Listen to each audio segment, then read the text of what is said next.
a mi de manera individual també em va servir moltíssim el feminisme, perquè clar, tu pensa que jo sóc una persona de naixement i vivia a un poble, aleshores això sí que és singular per a que els temes, per exemple, del gènere o de la sexualitat, en el meu cas, han anat sempre en retard, perquè tu naixes, aleshores ets una tragèdia personal, familiar, i d'alguna manera la societat és la manera conforme et veu, i per tant, doncs això, et diuen, mira, tu estàs fora del circuit de la normalitat i per tant, doncs això, després tenim aquí sempre les teories de l'amor romàntic, no apareix mai el príncep azul, blau, azul. Es nota que fa temps que no parlem en valencià, fa moltíssim temps que no parlem en valencià. Bueno, el príncep blau, no? Però bé, la qüestió és que això, no? Aleshores, doncs tot això, d'alguna manera, va creant una construcció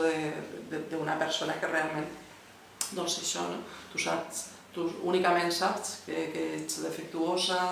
que tens una minusvalidesa, que això és horrible, que això és lleig, que això és malaltia, que això ningú vol tenir, no? I no penses, no tens més accés a això. Aleshores, per a mi el feminisme, per exemple, em va servir molt per a començar a arrencar i dir, mira, igual això no és exactament així, però sí que és cert que això sí que també ha sigut una de les coses que m'ha servit tal volta per a madurar definitivament, ha sigut el trobar-me de manera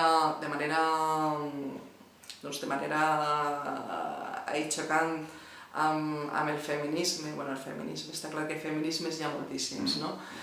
però sí és cert que els feminismes més hegemònics i més dominants,